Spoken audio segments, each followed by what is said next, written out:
लो भाई, देश को अभी तक ये नहीं पता कि मेरे पास सब कुछ आर पार देख लेने वाली आंखें हैं। मैं न सिर्फ सबका बायोडाटा देख सकता हूँ, बल्कि सामने वाले का अगला कदम और उसकी सोच भी पहले ही भांप लेता हूँ। इसीलिए जब देश ने मुझे दुनिया तबाह करने से रोकने के लिए दो बड़े सूरमाओं को अनाथालय में मुझे गोद लेने भेजा, तो मैंने पहली नजर में ही ताड़ लिया कि कुछ तो गड़बड़ है। मुझे गोद लेने वाली महिला बेहद सुंदर और भोली भाली थी, लेकिन उसके सिर के ऊपर जो जानकारी चमक रही थी, उसने मेरे होश उड़ा दिए। स्टेट एनॉर्मल डिजास्टर रिस्पांस ब्यूरो की टॉप सपोर्टर, आइस आई, क्यूरियोसिटीज को पालने पोसने वाली स्पेशल एक्सपर्ट, सोच रही है कि प्यार से इस बच्चे को सही रास्ते पर लाएगी ताकि फ्यूचर में ये कोई बड़ा ब्लंडर ना कर बैठे। फिर मैंने गर्दन घुमाकर उस पुरुष की तरफ देखा। उसके चेहरे पर ज्यादा एक्सप्रेशंस नहीं थे, आंखों से एक रौबदार करंट सा निकल रहा था। चेहरा तो एकदम आम था, पर उसमें एक गजब की शार्पनेस थी। ये बापू थोड़े सख्त मिजाज के लग रहे थे, इसलिए मैंने झटपट उनके सिर के ऊपर नजर दौड़ाई। स्टेट एनॉर्मल डिजास्टर रिस्पांस ब्यूरो का अल्टीमेट ट्रम्प कार्ड, अकेले पूरे देश को मटियामेट करने की ताकत रखने वाला महायोद्धा। ब्यूरो के ज्योतिषी ने अपनी जान जोखिम में डालकर भविष्यवाणी की थी कि फ्यूचर में दुनिया का काल बनने वाला विलेन इसी अनाथालय में है। उसका नाम मुगे है। कोड नेम 000 से कांटेक्ट करने आया हूँ, अल्टीमेट इंश्योरेंस के तौर पर सिचुएशन कंफर्म करने। इस वक्त अपनी कातिल वाइब्स को छिपाकर बिना भनक लगे इसे ऑब्जर्व कर रहा हूँ। समझ नहीं आ रहा कि ये कमजोर सा छोटा बच्चा दुनिया कैसे उजाड़ सकता है, पर कुछ भी हो, फुल अलर्ट मोड पर हूँ, कभी भी एक्शन लेने को तैयार। अरे भाई, मैं तो एकदम सन्न रह गया। क्या मॉडर्न एरा का सबसे तगड़ा सुरम्मा, क्या दुनिया की तबाही मैं ही वो विलेन हूँ जो दुनिया खत्म करेगा? मेरा तो दिमाग ही फट गया है यार। मेरी आंखों का लुक अचानक एकदम सीधा साधा और नादान सा हो गया,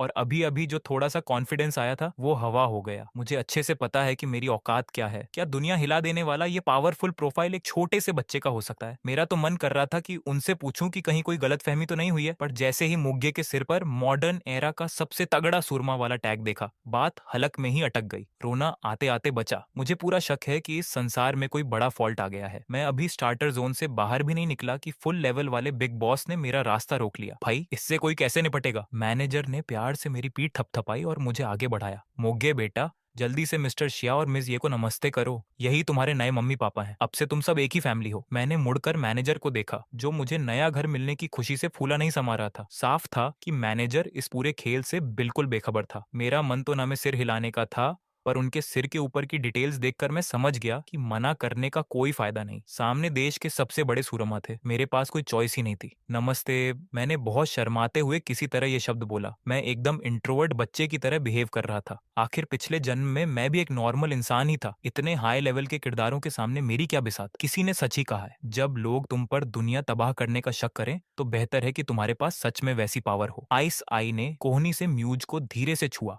और आंखों से डांटते हुए इशारा किया। इतना सीरियस चेहरा मत बनाओ, बच्चा सहम गया है। म्यूज ने मजबूरन अपनी तीखी नजरें हटाई। यह बच्चा किसी भी एंगल से दुनिया तबाह करने वाला नहीं लगता, पर भविष्यवाणी कभी गलत नहीं होती। शायद वो पावर अभी सोई हुई है। डरो मत। आइस आई ने एक कदम आगे बढ़ाकर घुटनों के बल बैठकर मुझसे नजरें मिलाई। उनके चेहरे की स्माइल बेहद प्यारी और सच्ची थी, उसमें रति भर भी दिखावा नहीं था। हेलो मुग्गे, आज से मैं तुम्हारी मम्मी हूँ। क्या तुम हमारे साथ एक फैमिली बनकर रहना चाहोगे? मैंने मन ही मन मुंह बनाया। मम्मी? मैं कोई गुड्डे गुड़ियों का खेल थोड़ी खेल रहा हूँ कि किसी को भी मम्मी मान लूं। सुंदर और भोली होने से क्या होता है? तभी अचानक मेरे दिमाग में एक रोबोटिक आवाज गूंजी। टिंग, target character detected. Happy family system activate हो गया है। इस सिस्टम का मकसद एक परफेक्ट फैमिली बनाना है। फैमिली मेंबर्स के साथ अच्छे रिलेशन बनाने पर आपको प्राइज मिलेंगे। हैप्पी फैमिली, यह क्या अजीबोगरीब सिस्टम है? टिंग, आइस आई इस उलझन में है कि तुमसे कैसे क्लोज हो।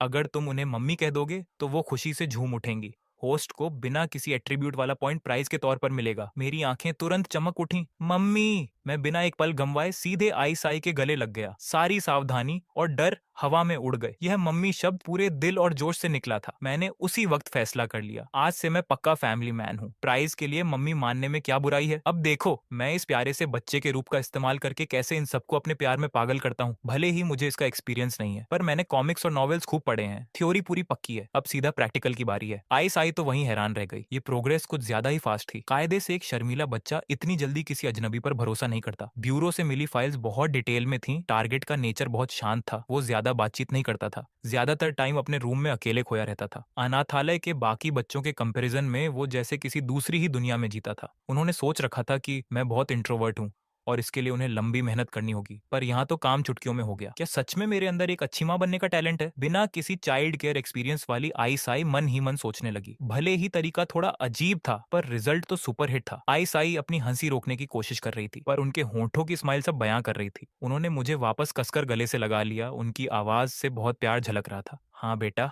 मम्मी यही है, आज से तुम मेरे बेटे हो, मैं किसी को भी तुम्हें परेशान नहीं करने दूंगी। इस मोमेंट पर आइस आई का motherly protection mode full on हो गया था। ओहो, मुग्गे ने यह सब देखकर मन ही मन बेबसी से सिर हिलाया। महिलाओं का ये माँ वाला प्यार अक्सर सही फैसले लेने में रुकावट बनता है। इस छोटे बच्चे का बाहरी रूप सच में बहुत बड़ा धोखा है। सिर्फ आइस आई ही मन खुश नहीं हो रही थी, उनके गले लगे मेरे चेहरे पर भी एक बड़ी सी स्माइल थी। टिंग, टारगेट कैरेक्टर के साथ शुरुआती अच्छे रिलेशन बन गए हैं। प्राइज के तौर पर बिना एट्रीब्यूट वाला पॉइंट मिलता है। मजा आ गया भाई। मुझे लगा था कि मेरी किस्मत एक कमजोर कैरेक्टर जैसी है जो धीरे धीरे संघर्ष करेगा, पर यहाँ तो सीधे पॉइंट्स बढ़ाकर सुपरफास्ट अपग्रेड वाला सीन निकला। इससे मेरा हौसला तुरंत बढ़ गया और मन की घबराहट काफी हद तक कम हो गई। मैनेजर ने जब ये देखा तो उनके चेहरे पर तसल्ली की स्माइल आ गई। मोग्गे तुम दोनों को इतना पसंद कर रहा है तो मैं अब बेफिक्र हूँ। उनकी आंखों में थोड़ा सा दुख था, फिर भी वो मेरे लिए दिल से खुश थे। गोद लेने का कागजी काम बहुत ही आसानी से हो गया, क्योंकि ऊपर से पहले ही सारे इंतजाम थे। एक आम अनाथालय से एक बच्चे को ले जाने में भला क्या रुकावट आती। मैं आराम से आई साई का हाथ थामकर अनाथालय से बाहर आया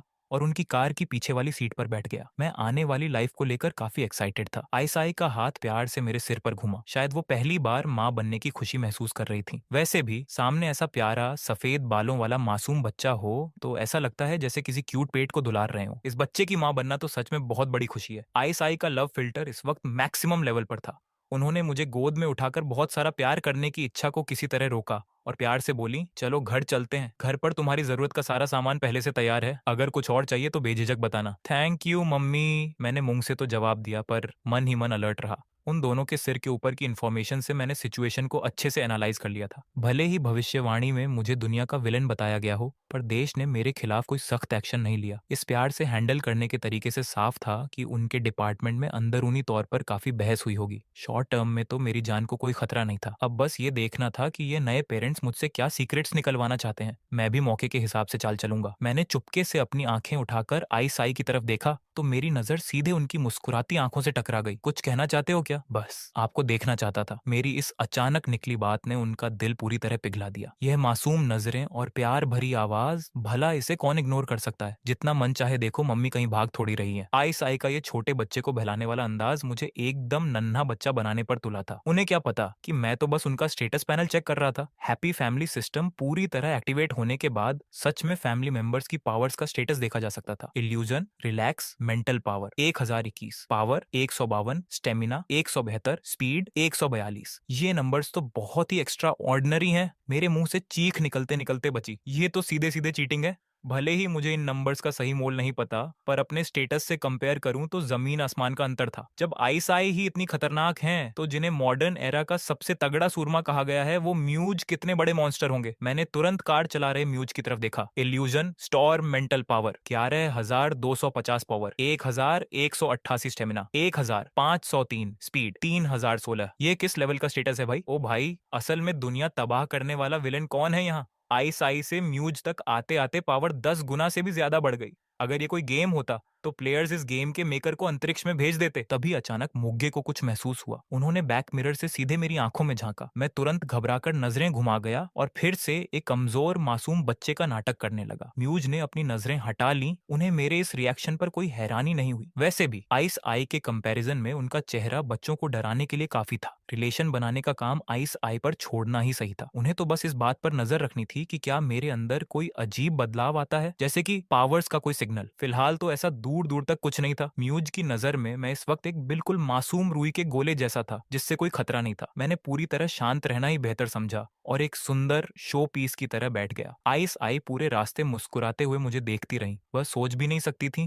कि इतना प्यारा बच्चा दुनिया खत्म करने वाली पावर रख सकता है। खैर, शायद वो पावर अभी एक्टिवेट नहीं हुई थी, वरना मेंटल पावर का सिग्नल छिपता नहीं। आइस आई ने खुद को संभाला और आगे का प्लान सोचने लगी। अगर कल को इसकी पावर जाग गई तो क्या होगा? क्या ये अपनी असलियत हमसे शेयर करेगा? उस वक्त एक माँ के तौर पर मुझे क्या करना चाहिए? क्या सब कुछ साफ साफ बताकर इसे सीधे हेडक्वार्टर ले जाना होगा, या अनजाना बनकर सब कुछ नॉर्मल चलने देना होगा? यह ब्यूरो के बड़े ऑफिसर्स के बीच का एक बड़ा सवाल था जिससे फ्यूचर का फैसला होना था। मैं भी सोच में डूबा था। देश के इस अचानक गोद लेने के फैसले ने मेरे सारे प्लान्स चौपट कर दिए थे। मैंने सोचा था कि बड़ा होकर थोड़े पैसे कमाऊंगा और मजे से एक सुकून भरी लाइफ जीऊंगा, पर अचानक कुछ लोग आकर कहते हैं कि मैं फ्यूचर में दुनिया तबाह कर दूंगा। इस अजीब दुनिया के रूल्स के हिसाब से यह बात 80% सच ही होगी, पर मुझे समझ नहीं आता कि मुझ जैसे एक सीधे साधे आराम पसंद इंसान को दुनिया का सबसे बड़ा विलेन क्यों मान लिया गया। अब तो रास्ता बदलना ही होगा। जब देश को शक है कि मेरे पास दुनिया हिलाने की पावर है, तो क्यों ना मैं सच में वैसा ही बन जाऊं। तो असली सवाल ये है कि इस फ्री में मिले पॉइंट को कहां इस्तेमाल करूं। कार धीरे से एक कॉलोनी में आ गई। मैंने उत्सुकता से खिड़की के बाहर देखा। क्या यही मेरा नया घर है? आइस आई ने मुस्कुराते हुए सिर हिलाया। हाँ, इस कॉलोनी का सिक्योरिटी सिस्टम और माहौल बहुत बढ़िया है। अगर तुम्हें ये पसंद ना आए तो हम बाद में किसी बड़े बंगले में शिफ्ट हो जाएंगे। मैंने मन ही मन सोचा, आप लोगों के रसूख को देखते हुए एक बंगला अरेंज करना कौन सी बड़ी बात है। पर क्या इन्होंने इस कॉलोनी को इसलिए चुना ताकि मैं बहुत अमीर माहौल में रहकर बिगड़ ना जाऊं? वैसे ये कॉलोनी सच में बहुत वीआईपी थी मेरे जैसे इंसान के लिए जिसने पिछले जन्म में एक छोटे से पुराने घर में वक्त बिताया हो। यह बहुत बड़ी बात थी। लगता है तुम्हें यह जगह पसंद आई? आइस आई ने मेरी आंखों में चमक देखकर स्माइल की। उन्हें डर था कि कहीं मैं एक छोटे बिल्ली के बच्चे की तरह नए माहौल को देखकर परेशान न हो जाऊं। कार पार्क करने के बाद दोनों मुझे लिफ्ट से 11वीं मंजिल पर ले गए। जैसे ही मैंने घर के अंदर कदम रखा, वहां का शानदार इंटीरियर देखकर मैं हैरान रह गया। इससे पहले कि मैं कुछ सोच पाता, आइस आई मुझे एक रूम के सामने ले गई। देखो, यह अब से तुम्हारा रूम है। जल्दी से देखकर बताओ कैसा लगा। रूम काफी बड़ा था और उसका वार्म कलर थीम बहुत प्यारा था। साफ दिख रहा था कि इसे बहुत ध्यान से सजाया गया था। पसंद ना आए तो चेंज कर सकते हैं। आइस आई सामने वाले के एक्सप्रेशंस पढ़ने में माहिर थी। उन्हें ताज्जुब हो रहा था कि लड़कों के सबसे पॉपुलर स्टाइल में सजाए जाने के बावजूद मेरे चेहरे पर कोई खास रिएक्शन क्यों नहीं था। आइस आई गहरी सोच में पड़ गई। अच्छा हुआ कि मैं बहुत ज्यादा नखरे दिखाने वाला इंसान नहीं हूँ। बस जीने का एक नया तरीका है, इसे एक्सेप्ट किया जा सकता है। तो क्या कुछ और चाहिए तुम्हें? मम्मी सब लाकर देगी। मैंने एक गहरी सांस ली और पक्के इरादे से कहा, क्या मुझे एक मोबाइल मिल सकता है? असल में म्यूज और आईसाई इसके लिए पहले से तैयार थे। बस उन्हें यह नहीं पता था कि मेरी डिमांड इतनी छोटी होगी। मोबाइल जैसी चीजें तो सीक्रेट्स जानने का सबसे बड़ा जरिया होती हैं, सीधे पूछताछ करने से कहीं ज्यादा काम की। आईसाई ने जब मेरी आंखों में मोबाइल के लिए चमक देखी तो राहत की सांस ली। मिशन का पहला स्टेप तो कामयाब रहा, दूसरा स्टेप धीरे धीरे पूरा करेंगे। उन्होंने मेरे सिर पर हाथ फेरा। अपने पर्सनल स्पेस को एंजॉय करो, मुझे और तुम्हारे पापा को कुछ जरूरी काम है। मोबाइल में हमारे नंबर सेव हैं, कोई बात हो तो कॉल करना। जी, मैंने तेजी से सिर हिलाया। मुझे इस पर्सनल स्पेस की सख्त जरूरत थी। भले ही ये स्पेस पूरी तरह पर्सनल ना हो, पर उन दोनों मॉन्स्टर्स के पास रहने से तो लाख गुना बेहतर था। इतने भारी भरकम पावर्स वाले किरदारों के पास रहने का प्रेशर बहुत ज्यादा था। अब तक तो मुझसे बात करने की हिम्मत भी नहीं हुई थी। म्यूज में तो पापा वाला कोई लुक ही नहीं था। हैप्पी फैमिली सिस्टम अभी शांत था, जो मेरे लिए अच्छी बात थी। मैंने रूम का दरवाजा बंद किया और सीधे सॉफ्ट बेड पर छलांग लगा दी। 2-4 बार रोल करने के बाद जाकर मेरा दिल थोड़ा शांत हुआ। मेरे सीधे साधे सफेद बाल थोड़े बिखर गए थे, पर इससे मेरी खुशी पर कोई फर्क नहीं पड़ा। बिना किसी ऑफिस की चिकचिके ऐसी आलीशान लाइफ मिलना सच में किसी प्राइस से कम नहीं था। मैं बेड पर एकदम रिलैक्स होकर लेट गया। फिलहाल तो चुपचाप रहना ही सही है। कौन जाने इस रूम में कोई हिडन कैमरा लगा हो, ऐसा फील हो रहा था जैसे बहुत सी आंखें मुझ पर टिकी हैं। इससे अच्छा है कि पहले ये देखूं कि पॉइंट्स कैसे बढ़ाने हैं। अपने और आइस आई के स्टेटस को कंपेयर करने पर साफ था कि मेंटल पावर बाकी चीजों से कहीं ज्यादा इंपॉर्टेंट है। शायद इसका सीधा कनेक्शन पावर से था। मैंने नोटिस किया था कि आइस आई और म्यूज के स्टेटस में इल्यूजन का एक सेक्शन था जो मेरे पास नहीं था। क्या इसका मतलब यह है कि मेरी पावर अब भी एक्टिवेट नहीं हुई है? क्या ये हैप्पी फैमिली सिस्टम कोई पावर है? शायद नहीं। तो फिर एक ही रास्ता बचता है, बड़े सुरमाओं को कॉपी करो और पॉइंट्स बढ़ाओ। सिस्टम मेरे सारे पॉइंट्स मेंटल पावर पर लगा दो। भले ही मुझे अभी इस पावर सिस्टम का पूरा आइडिया नहीं था, पर मैं बड़े प्लेयर्स को देखकर धीरे धीरे सीख सकता था। पुरानी कहानियों के एक्सपीरियंस के हिसाब से मेंटल पावर ही सबसे मेन चाबी होती है, जिससे पावर्स का लेवल तय होता है। बाकी लोगों को पॉइंट्स कैसे मिलते हैं ये तो नहीं पता, पर मेरे पास तो सिस्टम का फ्री बोनस था। सोर्स की कोई फिक्र नहीं थी, बस बड़े सुरमाओं का पैटर्न फॉलो करना था। मुझे अभी किसी बदलाव का एहसास भी नहीं हुआ था कि सिस्टम की आवाज फिर गूंजी। मेंटल पावर लिमिट क्रॉस हो गई है, पावर एक्टिवेट हो गई है। फिशन फिशन आपका स्टेटस डेटा अब फिशन इफेक्ट के साथ मल्टीप्लाई होगा। प्रेजेंट में फिशन काउंट 1 है, बाकी इफेक्ट्स का पता लगाना अभी बाकी है। मेरी सांसें जैसे एक पल के लिए थम गईं। कुछ सेकंड्स बाद मैंने एक लंबी सांस खींची। ओ भाई, ये पावर तो बहुत ही सॉलिड है। इसका इफेक्ट एकदम नेक्स्ट लेवल है। अब मुझे सच में यकीन होने लगा कि फ्यूचर में किसी दिन मैं वाकई दुनिया हिला सकता हूँ। अगर ये पावर पूरी तरह ग्रो कर गई तो असली पावरफुल मॉन्स्टर कौन बनेगा ये वक्त ही बताएगा। मेरा मन तुरंत इस पावर को टेस्ट करने का हुआ, पर तभी याद आया कि बगल वाले रूम में एक महासुरमा बैठा है और इस पूरी कॉलोनी में भी बड़े बड़े धुरंधर छिपे हैं। अगर कोई बड़ा तमाशा हुआ तो तुरंत हंगामा खड़ा हो जाएगा, इसीलिए अभी शांति से रिसर्च करना ही ठीक रहेगा। इसी बीच म्यूज और आइस आई एक दूसरी मंजिल पर पहुंच चुके थे। ब्यूरो के अरेंजमेंट के मुताबिक इस कॉलोनी में अब कोई भी आम पड़ोसी नहीं रहता था। हर घर में अपने ही लोग थे। मिसाल के तौर पर जिस रूम में म्यूज इस वक्त थे वो एक स्पेशल मॉनिटरिंग सेंटर था। टेक्निकल टीम अब हेडक्वार्टर में नहीं बल्कि यहीं रहकर रिस्पांस ब्यूरो की एक्टिविटीज को रिमोटली मॉनिटर और एनालाइज कर रही थी। इसका मतलब था कि आधा हेडक्वार्टर इसी कॉलोनी में शिफ्ट कर दिया गया था। यहाँ के लगभग सभी रहने वाले लोग पावर्स वाले थे, यहाँ तक कि मिशंस के लिए भी गाड़ियां यहीं से रवाना होती थी। इससे साफ था कि वे मुझे लेकर कितने सीरियस थे। म्यूज ने स्क्रीन के सामने बैठे टेक्नीशियन से पूछा, क्या सिचुएशन है? टारगेट ने मोबाइल मिलते ही बस कुछ बेसिक एप्स डाउनलोड किए हैं, अभी वो वीडियो ऐप पर एनिमेशन वीडियो देख रहा है। म्यूज ने धीरे से सिर हिलाया। वह जो कुछ भी देख रहा है उससे उसकी पसंद और नेचर को एनालाइज करो, किसी भी छोटी डिटेल को मिस मत करना, समझे? Yes sir. मॉनिटर की स्क्रीन पर सिर्फ मोबाइल का लाइव व्यू दिख रहा था जिस पर एक पॉपुलर एनिमेशन शो चल रहा था। खैर, मेरा एक अंदाजा गलत निकला।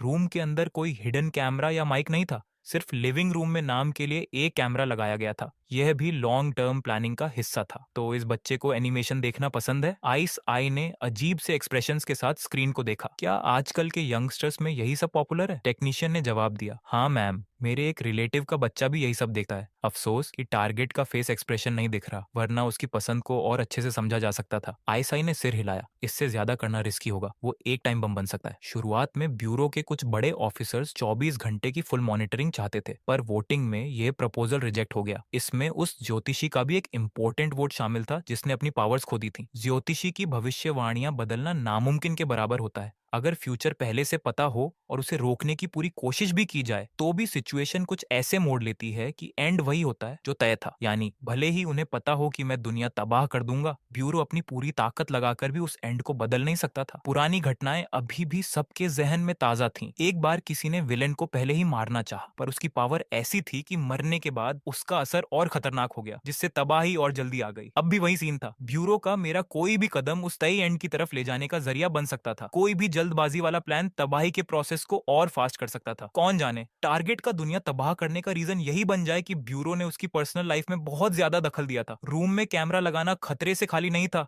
अगर मुझे पता चल जाता तो बम फटने जैसा सीन हो जाता। रहा सवाल मोबाइल ट्रैक करने का, तो उसे बाद में किसी भी बहाने से संभाला जा सकता था। आइस आई ने शांत खड़े म्यूज की तरफ देखा। म्यूज, तुम्हें नहीं लगता कि तुम्हें भी उस बच्चे की पसंद को थोड़ा समझना चाहिए ताकि बातचीत का कोई जरिया बन सके? म्यूज ने सिर हिलाया। ये सब तुम संभाल सकती हो। आइस आई ने थोड़े सिर दर्द के साथ अपना माथा छुआ। भले ही नाम के लिए सही तुम उसके पापा हो, हमेशा ऐसे चुप तो नहीं रह सकते ना। मैं इस बात का ध्यान रखूंगी। म्यूज ने एनिमेशन स्क्रीन से अपनी नजरें हटाई, पर यह मत भूलना कि वो शुरू से ही सबसे डेंजरस कैटेगरी का पावर होल्डर है। आइस आई म्यूज की बात का इशारा समझ गई और उनका चेहरा थोड़ा गंभीर हो गया। मैं जानती हूँ, मुझे उन्हें बस यह याद दिला रहे थे कि माँ वाले प्यार में वो इतनी अंधी ना हो जाए कि असलियत भूल जाए, भले ही वो बाहर से कितना भी सीधा दिखे, है तो एक टाइम बम ही। म्यूज की आवाज थोड़ी रुकी। वैसे तुम उसके साथ जैसा चाहो बिहेव कर सकती हो, अगर तुम ये भूल भी जाओ कि वो डेंजरस है तो भी कोई बात नहीं। आईएसआई ने हैरान होकर देखा। मोगे का टोन एकदम नॉर्मल था। जो भी रिजल्ट हो उसकी जिम्मेदारी मेरी होगी। अगर आईएसआई को उनके सॉफ्ट नेचर की वजह से मेरे पास भेजा गया था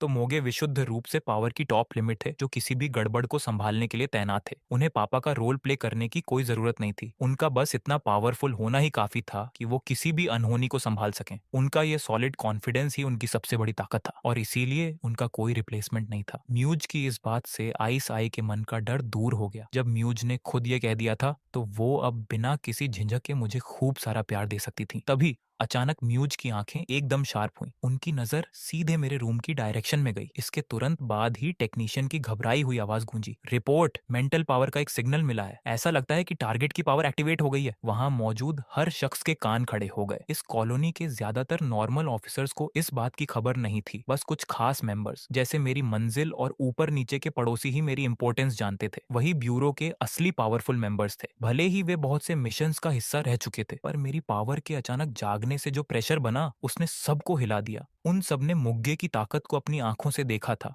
अकेले देश हिलाना कोई मजाक नहीं था, उन पर तो न्यूक्लियर अटैक भी बेसर था। रूम के लोगों ने तुरंत मुग्गे की तरफ देखा, पर मुग्गे का चेहरा एकदम शांत था, जैसे कुछ हुआ ही ना हो। लेवल बहुत कम है, पैनिक करने की जरूरत नहीं। मेन बॉस के बोलते ही टेक्निकल टीम तुरंत नॉर्मल हो गई और सिचुएशन को कैलकुलेट करने लगी। मेंटल पावर का लेवल काफी लो है, यह बिल्कुल शुरुआती स्टेज जैसा है। लगता है हमने कुछ ज्यादा ही रिएक्ट कर दिया। नॉर्मल प्रोसेस के हिसाब से हेडक्वार्टर को इन्फॉर्म कर देते हैं। मुझे बिल्कुल आइडिया नहीं था कि पड़ोसियों के बीच कैसा हड़कंप मचते मचते बचा था। पावर्स का क्या है, इस्तेमाल करने पर खुद ही समझ आ जाएगी। इससे अच्छा है कि थोड़ी देर एनिमेशन देखकर रिलैक्स करूं। वैसे मेंटल पावर बढ़ने के बाद मेरे सेंस काफी शार्प हो गए थे। मुझे सच में ऐसा कोई सिग्नल नहीं मिला कि कोई मुझ पर नजर रख रहा है। अगर कोई सच में देख रहा होता तो मुझे तुरंत पता चल जाता। एनिमेशन का पूरा एपिसोड खत्म होने तक मुझे रूम में कोई कैमरा या वैसी चीज नहीं मिली, जिससे मुझे थोड़ी हैरानी हुई। मेरी प्राइवेसी का इतना ध्यान रखा जा रहा है, ये देखकर तो थोड़ा अच्छा लगा। बस इसी डर से कि कहीं रूम में कोई कैमरा ना हो, मैंने अपनी इस नई बॉडी को अच्छे से चेक नहीं किया था। वैसे ये सफेद बालों वाला लुक सच में बहुत शानदार था। कैरेक्टर का मॉडल एकदम हीरो जैसा था। जब मेरा नया जन्म हुआ था तब मैं थोड़ा परेशान था, इसलिए ध्यान नहीं दिया, पर अब तो मैं खुद अपने इस लुक का फैन हो रहा हूँ। थोड़ी देर पहले मैंने रूम को चेक किया था। दीवार के पास बनी बड़ी अलमारी में बहुत से स्टाइलिश कपड़े रखे हुए थे, जिनका साइज भी एकदम परफेक्ट था। न जाने ब्यूरो ने ये सब कब तैयार किया था। जब भी टाइम मिलेगा मैं एक बढ़िया सा ड्रेसअप शो करूंगा और अपने इस नए लुक को अच्छे से देखूंगा। मैं सच में बहुत हैंडसम लग रहा हूँ। अगर पॉसिबल हुआ तो मैं मोबाइल से कुछ फोटोज भी क्लिक करना चाहता हूँ। रूम में भले ही कोई कैमरा ना हो, पर इस मोबाइल का क्या भरोसा, कौन सा मॉडल है क्या पता। हो सकता है कोई मेरे साथ बैठकर एनिमेशन देख रहा हो। अगर मैंने कुछ अजीब सर्च कर लिया तो बहुत बड़ी फजीहत हो जाएगी। मैं मन ही मन ये सोच ही रहा था कि तभी दरवाजे पर नॉक होने की आवाज आई। बाहर से आईसाई की प्यारी आवाज आई, मॉग बेटा बाहर आओ, डिनर का टाइम हो गया है। आया। मुझे तब जाकर एहसास हुआ कि शाम ढल चुकी थी और रात होने वाली थी। मैं रूम से बाहर आया तो देखा कि टेबल पर गर्मा गर्म खाना सजा हुआ था। आइस आई प्लेट्स लगाने में बिजी थी, पर म्यूज कहीं दिखाई नहीं दे रहे थे। मैंने तुरंत उनके सिर के ऊपर देखा। आपकी मेंटल पावर के सिग्नल की वजह से आइस आई को पता चल चुका है कि आपकी पावर जाग गई है। वह आपकी एबिलिटी को लेकर बहुत क्यूरियस है, पर अपनी ड्यूटी की वजह से अपनी क्यूरियोसिटी को दबाए बैठी है। मैंने जानबूझकर एक नादान सा चेहरा बनाया। नंबर्स में थोड़ा सा चेंज क्या हुआ? आप लोगों का रिएक्शन तो कुछ ज्यादा ही सेंसिटिव निकला। मैंने आसपास नजरें दौड़ाई कि कहीं म्यूज छिपे हुए तो नहीं है, कहीं कोई अचानक सरप्राइज ना मिल जाए। वो सीन सच में बहुत थ्रिलिंग होगा। मम्मी पापा कहाँ हैं? भले ही किसी को अचानक पापा बोलना थोड़ा अजीब था, पर अगर सामने वाला दुनिया का सबसे तगड़ा सुरमा हो तो पापा बोलने में कोई शर्म नहीं है। जब मेरे पॉइंट्स बढ़ जाएंगे तो मैं इस पावरफुल मॉन्स्टर से खुद को पापा बुलवाऊंगा। आइस आई ने मुस्कुराते हुए कहा, तुम्हारे पापा को कुछ जरूरी काम है, वो थोड़ा लेट आएंगे, हम पहले खा लेते हैं, उनका वेट करने की जरूरत नहीं। अगर म्यूज को पता चलता कि मैंने उन्हें एक्सेप्ट कर लिया है तो शायद वो भी खुश होते। वैसे जब मैंने पहली बार आइस आई को मम्मी कहा था तो वो खुशी से फूली नहीं समाई थी। अच्छा ऐसा है। आइस आई के सिर के ऊपर की डिटेल्स देखकर मैंने राहत की सांस ली। चलो अच्छा है कि वो कोई सरप्राइज अटैक का प्लान नहीं कर रहे थे। मैं अभी से किसी बड़े ड्रामे के लिए तैयार नहीं था। साफ था कि शुरुआती पावर का जागना उनके बर्दाश्त के दायरे में था। नंबर्स कम होने का यह एक फायदा था। म्यूज की गैर मौजूदगी में मैंने बिना किसी प्रेशर के बहुत मजे से खाना खाया। आइस आई लगातार मेरी प्लेट में खाना परोस रही थी, जैसे उन्हें डर हो कि मैं भूखा न रह जाऊं। अच्छा लगा तो और लो बेटा। बस बस मम्मी, अब और खाया तो पेट फट जाएगा। डिनर का टाइम बहुत ही बढ़िया गुजरा। बस एक ही कमी थी कि सिस्टम ने कोई नया मिशन नहीं दिया। लाइफ इतनी इजी नहीं है भाई। मैंने एक ठंडी सांस ली। खाने के बाद का टाइम एकदम फ्री था, म्यूज थे नहीं, और आइस आई ने भी कोई रोक टोक नहीं लगाई। मैं अपने रूम में जा रहा हूँ, तुम बाहर घूमने नहीं जाना चाहते? ये कॉलोनी बहुत सेफ है, अकेले डरने की कोई बात नहीं। फिर कभी चलेंगे मम्मी, अभी मुझे अपने रूम के माहौल में थोड़ा सेट होना है। अच्छा बाबा, जैसी तुम्हारी मर्जी। आईएसआई थोड़ा मुस्कुरा दी। अगर ऐसा ही रहा तो ये सच में एक होम बॉय बन जाएगा। क्या ये एक अच्छा साइन है? मैंने आईएसआई की तरफ देखा। वो मन ही मन सोच रही थी कि क्या उन्हें भी मेरे साथ ट्यूनिंग बिठाने के लिए एनिमेशन देखना शुरू करना चाहिए। मुझे अच्छे से पता था कि मोबाइल में कुछ तो झोल है, पर कोई बात नहीं। मैं वापस अपने रूम में आया और तेजी से बालकनी की तरफ गया। रात काफी हो चुकी थी और नए घर का पहला दिन खत्म होने को था। मैंने आसपास देखा, कॉलोनी में काफी लोग शिफ्ट हो चुके थे। लगभग हर घर की लाइट्स ऑन थी। जैसे ही मेरा सिर पर्दे से बाहर निकला, 100 मीटर दूर एक बिल्डिंग की छत पर मेरा व्हाइट हेयर बॉल नंबर 2 वाला हमशक्ल क्लोन अचानक प्रकट हो गया। इसके तुरंत बाद मेरी असली बॉडी की पावर गुल हो गई और उस क्लोन ने आंखें खोलकर चांद की तरफ मुंह करके कमर पर हाथ रख लिया। क्या टशन था भाई। मैं बीफ नहीं खाता, असंभव बात है, पर यह टेलीपोर्टेशन सच में एकदम कड़क और कूल था। लेकिन फिर भी मेरी एक आह निकल गई। ये ट्रिक बहुत ज्यादा फोकस मांगती है। टाइम खत्म होते ही क्लोन गायब हो जाता है और असली बॉडी हिल भी नहीं पाती। तभी मैंने हिम्मत जुटाई और उस साहसी आइडिया को ट्राई करने का फैसला किया, यानी अपनी स्पेशल एबिलिटी के पावर को एक लेवल और ऊपर ले जाने का। मैं धीमे से घुर्राया, डेटा फिशन, और पलक झपकते ही मेरा ऑरा ओरा तूफानी रफ्तार से बढ़ने लगा। फिशन स्टेट का स्टेटस पैनल कुछ ऐसा था: mental power 100, strength 25, stamina 25, agility 25। Mental power सीधे 100 पर पहुंच गई। मैंने अपनी मुट्ठी भींची और शरीर में धमाके की तरफ बढ़ती हुई ताकत को महसूस करके मैं खुद हक्का बक्का रह गया। अगर ये एक बार और मल्टीप्लाई हो गया तो क्या मैं सीधा आसमान में पहुंच जाऊंगा? लेकिन ये खतरनाक स्टेट 5 मिनट से ज्यादा नहीं टिक सकती थी। इसे सिर्फ एक अल्टीमेट मूव की तरह इस्तेमाल किया जा सकता था, पर अभी के लिए इतना काफी था। मेरा सोचना भर था कि मेरा शरीर काले धुएं में लिपट गया। बाहर से सिर्फ एक परछाई दिख रही थी, यहाँ तक कि हाइट का अंदाजा लगाना भी नामुमकिन था। आज से मैं जहां चाहूं वहां मजे से टाइम पास कर सकता हूं। मुझे लगा कि मैं 7वें आसमान पर हूं और दुनिया को कुछ समझ ही नहीं रहा हूं। पर तभी मुझे एहसास हुआ कि मैं सबसे बड्ढी और जानलेवा बात भूल गया हूं। पीछे से एक ठंडी और धीमी सी कराह सुनाई दी। मेरा शरीर पूरी तरह सुन्न हो गया और जो दिल अभी हवा में उड़ रहा था वो सीधे 0 पर आ गिरा। यह मुगे मुगे था। यह बंदा न जाने कब दबे पांव मेरे पीछे आकर खड़ा हो गया और बर्फीली नजरों से मुझे घूर रहा था। ऐसा लगा कि वो इस काले धुएं के आर पार मुझे देख नहीं पा रहा है और न ही उसे ये समझ आ रहा है कि मैं यहाँ कैसे आया। उसने बस रूखेपन से पूछा, कौन हो तुम? मैं बिल्कुल स्टैच्यू बन गया। धीरे से पीछे घूमा, पर मन ही मन चैन की सांस ली। भाई साहब, वो मुझे पहचान नहीं पाया। मेरी एबिलिटी सच में लाजवाब है। मैंने सोचा कि पंगा नहीं लेते हैं, तुरंत इस स्टेट को खत्म करते हैं और रफू चक्कर हो जाते हैं। पर किसे पता था कि ठीक इसी नाजुक मौके पर मेरा परफेक्ट होम सिस्टम बज उठेगा। System alert. टारगेट कैरेक्टर्स के बीच फैमिली रिलेशन बहुत ज्यादा फीका है। एक अच्छे फैमिली रिलेशन में दूरियां नहीं होनी चाहिए। एक बेरुखे पिता को बेटे पर ध्यान बढ़ाने के लिए एक मौके की जरूरत है। मोगे तुम्हारे वजूद को लेकर कंफ्यूज है। ऑर्गेनाइजेशन के प्लान के मुताबिक किसी भी संदेहास्पद इंसान को यहाँ नहीं आना चाहिए था। उसे उकसाना एक अच्छा मौका हो सकता है। टास्क पूरा करने पर बोनस एट्रीब्यूट पॉइंट्स मिलेंगे। यह क्या बकवास है? मुझे पूरी दुनिया के सबसे ताकतवर इंसान को उकसाने के लिए कहा जा रहा है ताकि घर में सुख शांति भरे। ये घटिया सिस्टम पक्का पागल हो चुका है। लेकिन जब सिस्टम ने इनाम सामने रख दिया तो छोड़ो यार। मैंने मुग्गे की उस जान लेने वाली निगाहों के सामने काले धुएं से लिपटे हाथ को धीरे से बाहर निकाला और हवा में एक इंटरनेशनल मिडिल फिंगर गाली का इशारा दिखा दी। नतीजा ये हुआ कि मुग्गे को गुस्सा आने के बजाय वो अजीब कशमकश में पड़ डिच गया। उसकी आंखें ऐसी थीं जैसे किसी बेवकूफ को देख रहा हो। यह तरीका काम नहीं आया। मतलब अब कुछ तगद्दा करना पड़ेगा। मैंने अपना गला साफ किया और एक भारी धीमी आवाज में बोला, सीरियल 00 यहीं पर है। क्या मैं सही कह रहा हूँ? ये बात मुंह से निकलते ही आसपास का माहौल एकदम जम गया। मुग्गे ने तुरंत अपना फोन निकाला और एक नंबर मिलाया। उसकी आवाज बहुत गंभीर थी। टारगेट अभी किस हाल में है? फोन के दूसरी तरफ आई स्टोंग तुरंत बात समझ गई। 1 सेकंड के अंदर वो मेरे कमरे के गेट के पास पहुंची और जोर से लात मारकर गेट खोल दिया। पर वहां क्या था?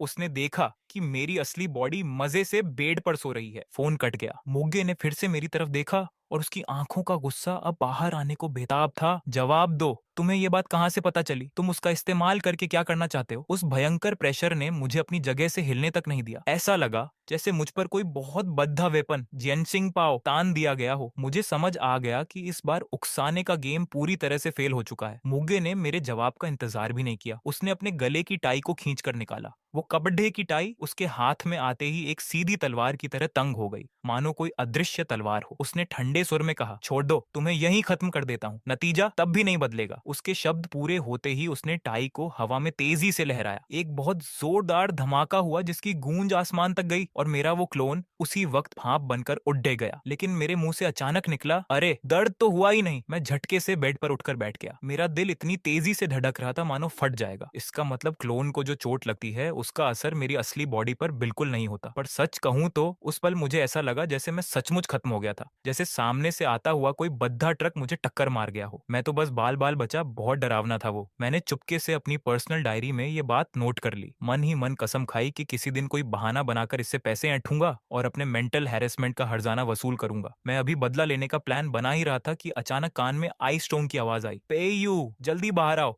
स्नान करके सोने की तैयारी करो। मैंने ऊंची आवाज में कहा, एनी नाना आया। ये कहते हुए मैं कमरे से बाहर निकला, पर अगले ही पल मैं जहां का तहां रुक गया और मेरी आंखें फटी की फटी रह गईं। मुझे तब एहसास हुआ कि इस नए शरीर के साथ स्नान करने का ये मेरा पहला मौका है। पिछली लाइफ में मैंने कभी किसी मेल का हाथ तक नहीं छुआ था। भले ही यह शरीर मेरा अपना है, पर यह सिचुएशन बहुत अजीब थी। आई स्ट्रोंग ने मुझे यूं बुद्ध बने खड़े देखा तो वो मुझसे मजाक करने लगी। क्या हुआ? क्या तुम्हें खुद से स्नान करना नहीं आता? क्या मम्मी तुम्हारी मदद करे? मैं तुरंत होश में आया और पागलों की तरह सिर हिलाया। नहीं, बिल्कुल नहीं। क्या मजाक है? मैं खुद ही सब देख लूंगा। मैं फटाफट बाथरूम की तरफ भागा और धड़ाम से गेट बंद कर लिया। गेट के बाहर से आई स्ट्रोंग के हंसने की आवाज आई। अरे, ये तो बहुत शर्माने वाला बच्चा है। मैं गेट से सटकर खड्डी हुई सांस लेने लगा और आसपास का मुआयना करने लगा। ये बाथरूम सच में बहुत बद्दा था, यहाँ तक कि एक बद्दा टब भी था। तभी मेरे शातिर दिमाग में एक बहुत ही साहसी विचार आया, क्यों ना इस पर अच्छे से रिसर्च की जाए। तभी मेरे दिमाग की बत्ती जली। रुको, मेरे पास डेटा फिशन की पावर है ना। अपने ही एक और रूप को बाहर निकालता हूँ जो मेरी पीठ साफ कर देगा। यह तो एकदम नेक्स्ट लेवल का सुख होगा। और सबसे बड़ी बात, सिर्फ शरीर का हिस्सा अलग करने से मेरी पावर की भनक किसी को नहीं लगेगी। पिछली बार तो डेटा फिशन की वजह से मुग्गे जैसा बड्डा एक्सपर्ट खिंचा चला आया था। अगर ऐसा है तो मैं यहाँ जो चाहूँ वो मजे से कर सकता हूँ। मैंने मन बना लिया कि यही करना है। पर मैं जैसे ही शुरू करने वाला था, बाहर से फिर आइसटोन की आवाज गूंजी। तुम बच्चे भी ना स्नान करने गए पर कपड़े साथ लेकर नहीं गए? मैंने गेट के पास एक प्यारी सी नाइट ड्रेस रख दी है। उसकी बात सुनकर मैं बिल्कुल पत्थर सा बन गया। मैंने हकलाते हुए जवाब दिया, शुक्रिया। पर वो वहां से गई नहीं। उसने फिर पूछा, क्या सच में मम्मी की हेल्प नहीं चाहिए? मैंने साफ मना करते हुए कहा, सच में नहीं चाहिए। मेरा ये पक्का इरादा देखकर आई स्ट्रोंग आखिरकार थोड़े अफसोस के साथ वहां से चली गई। चलो, आखिरकार टली। मैंने खुशी से हाथ मले और अपने इस छोटे से प्लान को आजमाने की सोचने लगा। जब मैं एकदम फ्रेश होकर बाथरूम से बाहर आया तो मेरी नजर आई स्टोन के रखे कपड़ेड़ों पर पड़ी। ये तो बिल्ली के कान, कैट ईयर वाली नाइट ड्रेस थी। ये कितनी बचकानी थी, पर मैंने सिर्फ एक सेकंड सोचा और उसे चुपचाप पहन लिया, क्योंकि इसका कपड़दा सच में बहुत साफ और आरामदायक था। इसे पहनकर सोने में पक्का मजा आने वाला था। मैं टहलते हुए हॉल में आया तो देखा कि आई स्ट्रोंग और मुग्गे दोनों ही वहां नहीं थे। मुझे सुकून मिला और मैं वापस अपने कमरे में आ गया। पिछली लाइफ में मैं पक्का नाइट आउल, रात का राही था, तो कोई वजह नहीं बनती कि नया शरीर मिलते ही मैं टाइम से सोने लगूं। पर ऊपर से तो मुझे शरीफ बनना ही पड़ेगा, वरना अगर आई स्ट्रोंग को पता चला कि मेरा स्लीप शेड्यूल बिगड़ा हुआ है तो वो पक्का लेक्चर शुरू कर देगी, क्योंकि वो मुझे सचमुच अपना सगा बेटा मानती है। फोन चलाकर रात जगा करना सेफ नहीं था। कोई भी चुपके से शिकायत कर सकता था। बाहर जाने का तो सोचना भी मत। अगर मैं चुपके से निकला भी तो पक्का कोई ना कोई छुपकर नजर रख रहा होगा। अब क्या करूं? तभी मेरे दिमाग में एक और आइडिया आया। मैं अपने क्लोन को बाहर हवा खाने भेज सकता हूँ। मेरा क्लोन जब तक डेटा फिशन नहीं करेगा तब तक वो आम इंसान जैसा ही दिखेगा। वो सीधे ग्राउंड लेवल पर प्रकट होगा तो किसे पता चलेगा? उस वक्त मेरी असली बॉडी कमरे में मजे से सो रही होगी। किसी को शक भी नहीं होगा। मैंने तुरंत अलमारी से बाहर जाने के कपड़े निकाले। एक गहरे रंग की हुडी जैकेट जो पूरी तरह से सिंपल थी। कुछ ही देर में मैंने आईने में खुद को देखा और तसल्ली से मुस्कुराया। इस कपड़े ने मेरी सारी खासियतें छुपा दी थीं। कैप लगाई और अब किसी से कोई वास्ता नहीं। अगले ही पल सोसाइटी के नीचे कुछ 100 मीटर दूर एक छोटे रास्ते पर हल्की सी चमक हुई और एक छोटा सा साया अचानक प्रकट हो गया। मैंने खुशी से कहा, लो आ गया बाहर। मैंने घूमकर उस ऊंची बिल्डिंग की तरफ देखा जहां मेरी असली बॉडी थी और कमर पर हाथ रखकर मुस्कुराया। मुझ पर नजर रखेंगे? नामुमकिन। वैसे इस बार बाहर आने का मौका सिर्फ इसलिए मिला क्योंकि उन्होंने डील दे रखी थी, पर फोन साथ लाना बिल्कुल मना था। अगर फोन लाया तो सीधे अपनी लोकेशन बताने जैसा होगा। मेरे पास घूमने के लिए सिर्फ 1 घंटा था, इसीलिए मैं मजे से रोड पर टहलने लगा। मैं टहलते हुए पास के एक पार्क में पहुंच गया, पर इस आधी रात को पार्क में एक इंसान तक नहीं था। बस कुछ स्ट्रीट लाइट्स अकेली जल रही थी। उस सुनसान माहौल को देखकर मेरे रोंगटे खड़ीडे हो गए। वहां बहुत ज्यादा सन्नाटा था। मुझे तो अपनी पिछली लाइफ के पार्क वाले अंकल आंटी के डांस यनचांगवू की याद आने लगी। नहीं, यहाँ से तुरंत निकलना ही ठीक होगा। मैं जैसे ही ये सोचने लगा तभी अंधेरे में से अचानक एक साया उभरा और सीधा मेरे सामने आकर खड़ा हो गया। अगर ये फिर से वही मुग्गे बुड्ढा होता तो बात अलग थी, पर इस बार सामने जो इंसान था उसे मैं बिल्कुल भी नहीं जानता था। अंधेरे में अचानक एक परछाई सामने आई और ठीक मेरे आगे आकर रुक गई। अगर ये फिर से वही पुराना मूजी होता तो कोई बात नहीं थी, लेकिन इस बार ये कोई बिल्कुल अनजाना पर्सन था। मैंने देखा कि उसने मेरे जैसे ही कपड़े पहने थे, एक हुडी जैकेट और अपना सिर झुकाया हुआ था, जिससे उसका फेस बिल्कुल नहीं दिख रहा था। वह मैन काफी टॉल था और उसकी ये ड्रेस देखकर ही लग रहा था कि दाल में कुछ काला है। मेरा दिल बैठ गया, ये आने वाला सही बंदा नहीं है। मुझे पक्का यकीन था कि वह चुपके से मुझे देख रहा है। मैंने सोचा कि यहाँ से तुरंत 9-2-11 हो जाना चाहिए, पर मैं जैसे ही जाने के लिए घूमा, रुको, एक ठंडी आवाज मेरे पीछे से गूंजी। मैं बिल्कुल जम गया।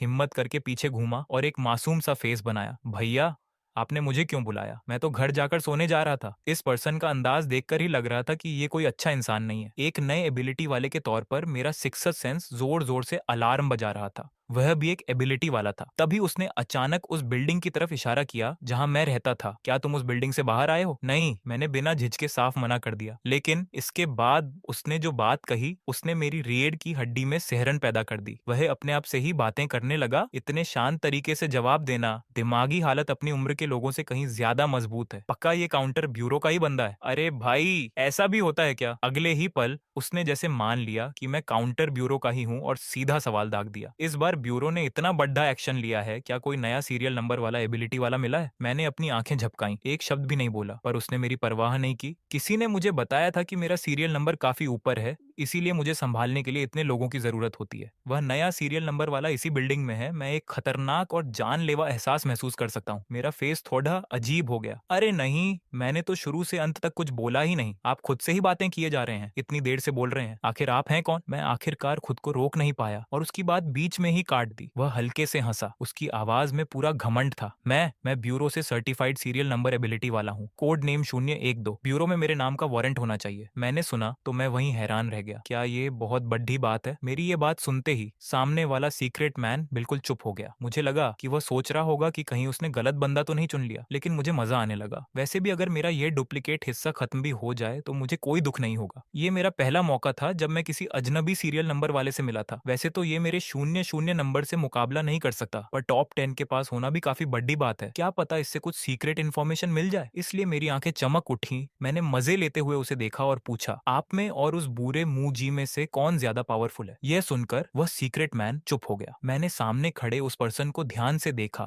लेकिन सिस्टम ने उसके बारे में कुछ नहीं बताया। उसने उल्टा मुझसे एक ठंडा सवाल किया, क्या तुम्हें मुझसे डर नहीं लगता? साफ था कि वह मेरे पिछले सवाल से बच रहा था। मेरा मन थोड़ा घबराया, पर तुरंत ही मुझे हंसी आ गई। ये डुप्लीकेट बॉडी खत्म भी हो जाए तो डर किस बात का? मैंने तुरंत उसे ही फंसाने का फैसला किया। मैं उसके पास गया और फुसफुसाया, सुनो, तुम्हें एक सीक्रेट बताता हूँ, मैं भी सीरियल नंबर वाला हूँ। पर वह घमंड से हंसा। उसकी आंखों में मेरे लिए साफ बेवकूफी का भाव था। मुझे तुरंत गुस्सा आ गया। मैंने सीधे अपना सीरियल नंबर बता दिया। मैं पहले 514 था, अब सीधे 114 पर पहुंच गया हूँ। मेरे अंदर बहुत पोटेंशियल है। लेकिन उसने एक ऐसी बात कही कि मैं बिल्कुल सन्न रह गया। ब्यूरो के रूल्स के मुताबिक सीरियल नंबर वाले मैक्सिमम सिर्फ 100 लोग ही हो सकते हैं। बाप रे, मुझे इतनी शर्म आई कि मन किया जमीन में समा जाऊं। पर जब मैं वहां से भागने की सोच रहा था, तभी मेरे माइंड में एक आइडिया आया। मैं उसकी तरफ चिल्लाया, लेकिन मैं तुम्हारी बहुत बड़ी हेल्प कर सकता हूँ। वह सीक्रेट मैन सच में हैरान रह गया। उसकी आंखें ऐसी थीं जैसे किसी महामूर्ख को देख रहा हो। मैंने तुरंत मौके का फायदा उठाया। बताओ तो सही कि तुम सीरियल नंबर वाले को खोजकर आखिर करना क्या चाहते हो? मैंने समझदार बनते हुए कहा, सीरियल नंबर वालों को तो पूरी सुरक्षा में रखा जाता है ना,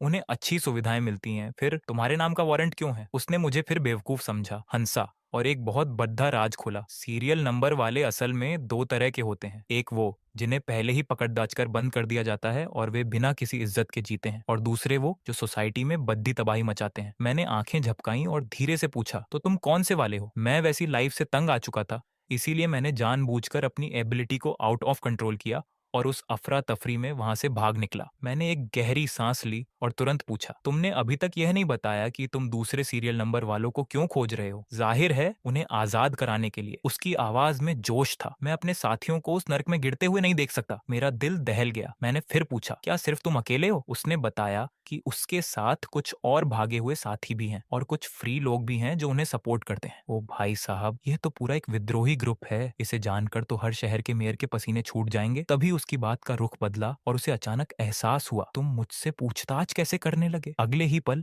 उसके अंदर से खतरनाक जान लेने वाली वाइब्स आने लगी। अब तुम्हें सीधे पकड़ डेच लेता हूँ और ब्यूरो से इसके बदले अपने एक साथी को एक्सचेंज करने को कहूंगा। उसकी बात खत्म होते ही वह हमला करने के लिए तैयार हो गया। मैं तो बिल्कुल सन्न रह गया। अपने हाथ हिलाते हुए जोर से चिल्लाया, रुको रुको रुको, मैं भी सीरियल नंबर वाला हूँ, हम एक ही टीम के हैं। तुम अपने ही साथी को कैसे फंसा सकते हो? मेरे मन में अजीब थॉट्स चल रहे थे। यह तो मेरा चुपके से बाहर आया हुआ डुप्लीकेट हिस्सा है। अगर ब्यूरो को पता चला कि मुझे किसी डेंजरस पर्सन ने पकड़ डीडीएच लिया है तो सब कुछ पूरी तरह चौपट हो जाएगा। पर वह सीक्रेट मैन मेरी किसी बात पर भरोसा करने को तैयार नहीं था। यह नाटक बंद करो, अच्छा होगा कि तुम चुपचाप सरेंडर कर दो। उसका मानना था कि कोई भी सीरियल नंबर वाला अकेले निगरानी से बाहर नहीं आ सकता। उसने यह भी कहा कि मैं इतना वीक हूं कि सीरियल नंबर वाला लगता ही नहीं, और मुझे फालतू की कोशिश न करने की चेतावनी दी। उसी पल उसके पैरों के नीचे की ब्लैक परछाई तेजी से चारों तरफ फैल गई। वह गाढ़ी परछाई जमीन से ऊपर उठी और अनगिनत बद्दे बद्दे तीखे कांटों में बदलकर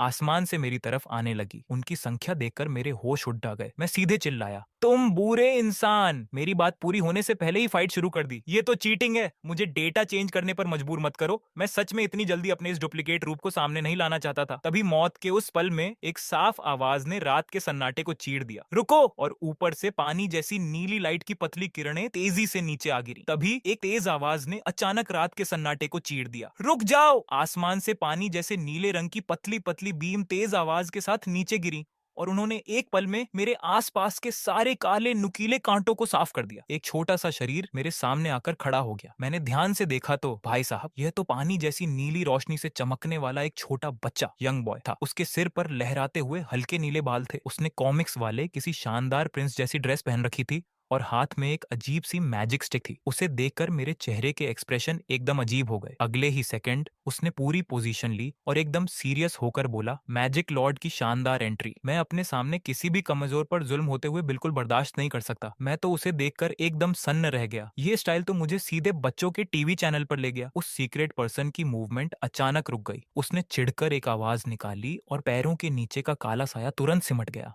वह पूरा इंसान पलक झपकते ही अंधेरे में मिक्स होकर गायब हो गया। मैं अभी यही सोच रहा था कि क्या ये सीरियल शून्य एक दो इस मैजिक लॉर्ड बच्चे से हार गया जो इतनी फुर्ती से भाग गया। पर अगले ही सेकंड आसपास के मैग्नेटिक फील्ड में एक अजीब सी हलचल हुई। मेरा दिल बैठ गया। मामला खराब है, अब यहाँ से खिसक लेना चाहिए। वह खुद को लाका कहने वाला छोटा बच्चा विलेन को अपने डर से भागता देख खुशी से झूम रहा था और धुन गुनगुना रहा था। पर जैसे ही उसने पीछे मुड़कर देखा तो पाया कि जिस मुझे उसने बचाया था वह तो कब का गायब हो चुका है। वह बच्चा वहीं हैरान रह गया। अरे, वह छोटा बच्चा बिना थैंक यू बोले ही भाग गया। कितना बदतमीज है। मैं अंधेरे में छिपकर उसकी फुसफुसाहट सुन रहा था और मेरी हंसी छूटते छूटते बची। तभी उसे कुछ महसूस हुआ। उसने झटके से सिर उठाया तो देखा कि हवा में एक जाना पहचाना अंकल ठहरा हुआ था। वह कोई और नहीं, मूंगी था। लाकिया ने सिर टेढ़ा करके बहुत देर तक सोचने की कोशिश की। तुम हो? तुम नंबर 1 कौन हो भला? मूजी ने उसकी बात पर कोई ध्यान नहीं दिया। उसने बस अपनी तेज नजरों से आसपास देखा। जब कोई दूसरा नहीं मिला तब भारी आवाज में बोला, अभी यहाँ क्या हुआ था? इस पर वो मैजिक लॉर्ड बच्चा बड़े गर्व से अपनी छाती फुलाकर बोला, मैंने अभी अभी इंसाफ किया है। एक विलेन के चंगुल से मासूम राहगीर को बचाया है। शुक्रिया कहने की कोई जरूरत नहीं है। मैं दूर से मूजी के सीरियस चेहरे को देख रहा था। मैंने मन में कहा कि ये पक्का मेरे लिए ही यहाँ आया है। ये मामला तो सच में उलझता जा रहा है। मूजी ने उस मैजिक लॉर्ड बच्चे को तिरछी नजर से देखा और ठंडे लहजे में बोला, रात के समय बाहर आवारा मत घुमा करो। इतना कहकर वह जाने के लिए मुड़ा। लाका गुस्से से तमतमा गया और जोर से बोला, आवारा घूमना किसे कहते हैं? मैं मैजिक लॉर्ड इस शहर की सेफ्टी का ख्याल रख रहा हूँ। उसकी हरकतें बिल्कुल वैसी थीं जैसे किसी स्कूल के बच्चे ने कोई अच्छा काम किया हो और पेरेंट्स ने उसे डांट दिया हो। लेकिन मू जी के पास उसकी फालतू बातें सुनने का टाइम नहीं था। वो सीधे आगे बढ़ गया। लखिया गुस्से में अपने दांत पीसने लगा और उसकी पीठ के पीछे चिल्लाया, तुम सब मुझे कम समझते हो, रुक जाओ।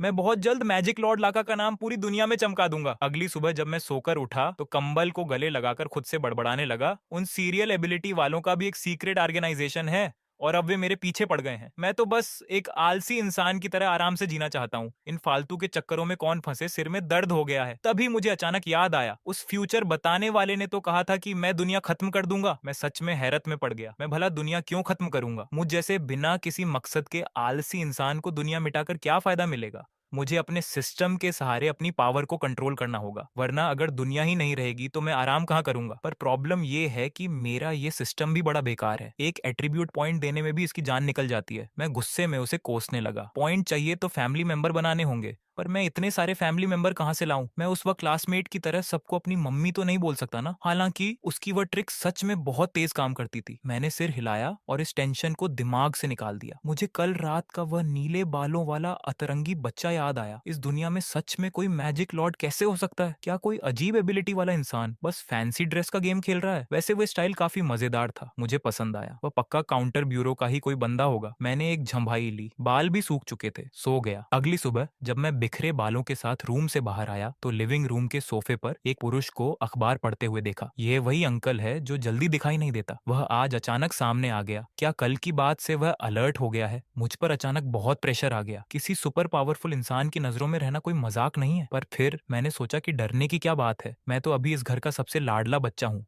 अब समय आ गया है कि इस अंकल से कुछ अच्छे पैसे और सामान वसूल किया जाए। मैंने अपनी नजरों को सख्त किया और सीधे उसके पास पहुंच गया। मुंह जी ने मुझे देखा, अखबार नीचे किया और नजरें उठाकर पूछा, क्या बात है? मैंने अपना गला साफ करते हुए कहा, मुझे एक कंप्यूटर चाहिए। ठीक है, मैं किसी दोस्त से कहकर इसका इंतजाम करवा दूंगा। मैंने अपनी आंखें मटकाईं। मुझे यकीन नहीं था कि काम इतनी आसानी से हो जाएगा, तो मैंने हिम्मत बढ़ाकर आगे की डिमांड रख दी। ग्राफिक्स कार्ड 5090 होना चाहिए। कोई और डिमांड? स्क्रीन 34 इंच की अल्ट्रा वाइड होनी चाहिए। और हाँ, कंप्यूटर का बॉक्स पूरा व्हाइट सीव्यू स्टाइल का हो। कॉन्फ़िगरेशन एकदम टॉप लेवल की करवा दीजिए। पर मुंह जी ने बिल्कुल शांत रहकर जवाब दिया, आफ्टरनून तक कोई तुम्हारे पास ये पहुंचा देगा। वाह, अब से इन्हें पुराना अंकल नहीं कहूंगा। मैं बहुत ज्यादा एक्साइटेड हो गया। ये तो वो सपनों का कंप्यूटर था जिसे मैं अपनी पिछली लाइफ में कभी नहीं खरीद पाता।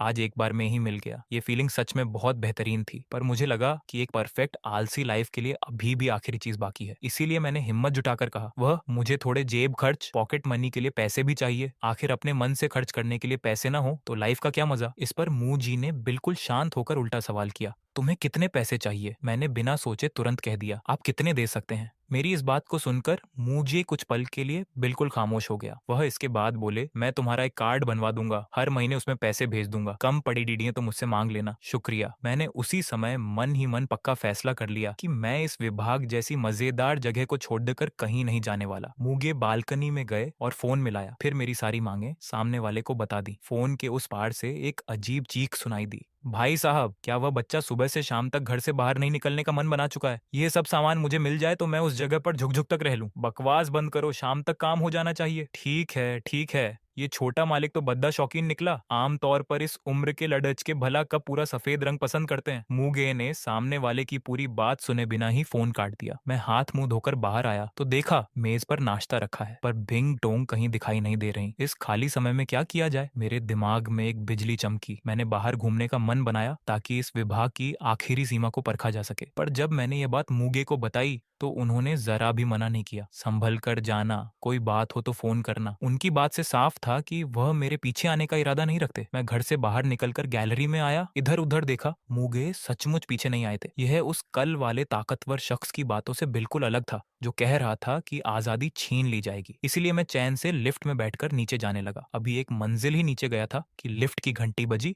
और दरवाजा खुला। सामने से एक हैंडसम युवक अंदर आया। वह कैजुअल कपड़े पहने था, बाल छोटे और घुंघराले थे, पर सबसे ज्यादा ध्यान खींचने वाली उसकी मजबूत छाती थी। तभी वह अचानक मुस्कुराते हुए बोला, पहचाने से लगते हो, क्या नए आए हो? बद्दा ही दोस्ताना मिजाज था उसका। मुझे थोड़ा संकोच करते हुए सिर हिलाना पद्दा। हाँ, आए हुए दूसरा दिन है। फिर तो हम पड़ोसी हुए। कभी समय मिले तो मेरे घर चाय पर आओ। घर में बहुत सारी खाने की चीजें हैं, जितना मन चाहे खाना। मैं मन ही मन चिल्लाया, भाई तुम खुद को क्या कोई मवाली समझते हो? कोई ऐसे ही किसी को अपने घर कैसे बुला सकता है? मैं थोड़ा हिचकिचाया, पर हम तो शायद पहली बार मिल रहे हैं ना, तो क्या हुआ? आखिरकार पड़ोसी ही तो हैं। एक दूसरे के घर आना जाना कोई बुरी बात नहीं। इस अपनेपन को संभालना मेरे बस का नहीं था, सो मैंने अपने माता पिता का नाम बीच में ला दिया। पर वह तो पीछे ही पड़ीडी गया। तुम कौन से फ्लैट में रहते हो सकता है मैं तुम्हारे माता पिता को जानता हूँ। समय मिलने पर मैं खुद मिलने आ जाऊंगा। मैं फंस गया था, इसीलिए मजबूरन मुझे फ्लैट का नंबर बताना पड़ा। वह सुनकर अचानक चौंका और फिर एक ऐसी बात कही जिससे मेरे रोंगटे खड्डे हो गए। मैं इस फ्लैट के रहने वालों को जानता हूँ, जहां तक मुझे याद है उनका कोई बेटा नहीं है। मैं तो एकदम सुन्न हो गया। ऐसा लगा जैसे किसी शांत इंसान का पाला महाबातूनी से पड़िड़ियच गया हो। उसी पल लिफ्ट की घंटी बजी और पहला फ्लोर आ गया। मैंने चैन की सांस ली। वे कुछ सेकंड सदियों जैसे लगे थे। उसने मेरी तरफ देखते हुए माफी मांगी। कुछ ज्यादा ही बोल गया, किसी और दिन माफी मांगने आऊंगा, चलते हैं। जब तक वह दूर नहीं चला गया मेरा शरीर तनाव में रहा। बहुत डरावना अनुभव था। सच में वह दूर निकल गया। मेरे पीछे आने का कोई बहाना नहीं बनाया। मैंने एक बार फिर राहत की सांस ली। इसके बाद मैं घूमते घूमते न जाने कब कल वाले पार्क में पहुंच गया। कल रात के सन्नाटे और डर के मुकाबले आज यहाँ अच्छी रौनक थी। मैंने सरसरी नजर घुमाई। कुछ बुजुर्ग ताई ची कर रहे थे तो कुछ लोग कसरत की मशीनों पर हाथ पांव चला रहे थे। यहाँ से घर पास नहीं था, पर किसी ने मुझे टोका नहीं। इसका मतलब ये इलाका अभी भी सेफ जोन में था। जब मैं बुजुर्गों को शतरंज खेलते हुए देखने जा ही रहा था कि तभी एक उदास आवाज मेरे कानों में पड़ दी। अरे यार, फिर से डांट पड़े डज गई। मैं तो बस जादुई रूप बदलकर अच्छे काम ही तो कर रहा था। यह आवाज बहुत जानी पहचानी थी। मुझे तुरंत याद आया कि यह तो कल वाली ही आवाज है। मैं तुरंत आवाज की दिशा में भागा। वहां फव्वारे के पास एक छोटे कद का काले बालों वाला लड़का अकेला बैठा था। उसने काले फ्रेम का चश्मा लगाया था, चेहरे पर घोर उदासी थी, पर फिर भी वह बहुत मासूम लग रहा था। मैंने हाथ से ठुड्डी को छुआ और सोचने लगा, कद काठी तो वैसी ही है, बस अंदाज और बालों का रंग अलग है। पर मुझे अपने अंदाजे पर भरोसा था, ये 90% कल वाला जादुई नायक ही है, अब मजा आएगा। पर जब मैं सोच रहा था कि बात कैसे शुरू करूं, तभी मेरे दिमाग में घंटी बजी। सिस्टम मैसेज, एक नए सदस्य का पता चला है, क्या आप इसके साथ पारिवारिक रिश्ता जोड़ना चाहते हैं? मैं पहले तो चकित हुआ, फिर ऐसी खुशी हुई जैसे मुफ्त का खजाना मिल गया हो। भाई साहब, बैठे बिठाई एक सदस्य मिल गया। मुफ्त के पॉइंट कौन छोड़ेगा? उन शातिर इंसानों से बात करने में मुझे टेंशन होती है, पर इस छोटे बच्चे को संभालना तो मेरे बाएं हाथ का खेल है। यहाँ तो मेरा तजुर्बा काम आएगा। मैं चुपके से किसी विलेन की तरह उसके पीछे पहुंच गया। मैं लगभग उससे सटकर खड़ा था, पर उस चश्मे वाले बच्चे को भनक तक नहीं लगी। कितनी कम चौकसी है इसकी। सही मौका देखकर मैं जोर से चिल्लाया, जादुई नायक! अरे बाप रे, मैं लाका नहीं हूँ, मैं यान वुआंग हूँ, तुमने किसी और को समझ लिया। वह किसी सहमे हुए खरगोश की तरह उछला और हाथ पैर हिलाते हुए जोर जोर से सिर नापने लगा। मेरी हंसी छूटते छूटते बची। इस हरकत से पक्का सबूत मिल गया था। मैंने ज्यादा बहस नहीं की और चुपचाप उसे देखने लगा ताकि वह खुद ही शांत हो जाए। अच्छा हुआ कि थोड़ी देर में यान वुआंग धीरे धीरे सामान्य हो गया, पर उसकी वह शर्माती हुई हालत देखकर यकीन करना मुश्किल था कि यह वही है जो दुश्मनों से लोहा लेता है। कुछ देर बाद उसने धीमी आवाज में मुझसे पूछा, तुम्हें कैसे पता चला कि मैं ही वह नायक हूँ? मैं तो तुम्हें जानता भी नहीं, और न ही मैंने किसी आम इंसान को बताया है। वह पहचान नहीं पाया कि कल रात मैंने ही उसे देखा था, पर मैं इतनी जल्दी सच बताने के मूड में नहीं था। पहले सिस्टम वाले रिश्ते को पक्का करना था, इसलिए मैंने सीना तानकर जवाब दिया, मैंने अभी अभी तुम्हें खुद से कहते सुना कि तुम ही वह नायक हो। यान वुआंग की आंखें फटी की फटी रह गईं। चेहरे पर ऐसा भाव आया जैसे सब कुछ खत्म हो गया हो। इतनी बड़ी चूक कैसे हो गई? मेरा नायक बनने का सफर तो यहीं रुक गया। जब वह गहरे सदमे में था, मैंने तुरंत फोन पर उस नायक का नाम सर्च किया। सचमुच एक बहुत ही प्यारी तस्वीर सामने आ गई। मतलब ये राज तो पहले से ही खुला हुआ था। मैंने जानबूझकर उसके करीब जाकर कहा, तुम सचमुच के जादुई नायक तो नहीं हो ना? ये सुनते ही यान वुआंग का दिल टूटकर बिखर गया। उसके पास कहने को कुछ नहीं था। कॉमिक्स वाले नायक के पास तो असलियत छुपाने का जादू होता है। वह बेहद मायूस आवाज में बोला, तुम ठीक कह रहे हो, मैं असली नायक नहीं हूँ। न तो नाम कमा पाया, और ऊपर से एक राहगीर ने मेरी असलियत पकड़ दच ली। मुझसे बेकार भी कोई नायक होगा क्या? मैंने उसकी वह रोनी सूरत देखी तो मुझसे रहा नहीं गया। इतने मायूस मत हो भाई, अपनी वह दुश्मनों से लड़ने वाली हिम्मत और ताकत दिखाओ। माफ करना, मुझसे नहीं होगा। मेरे सिर के ऊपर अब एक भद्दा सा सवालिया निशान खड़ा हो चुका था।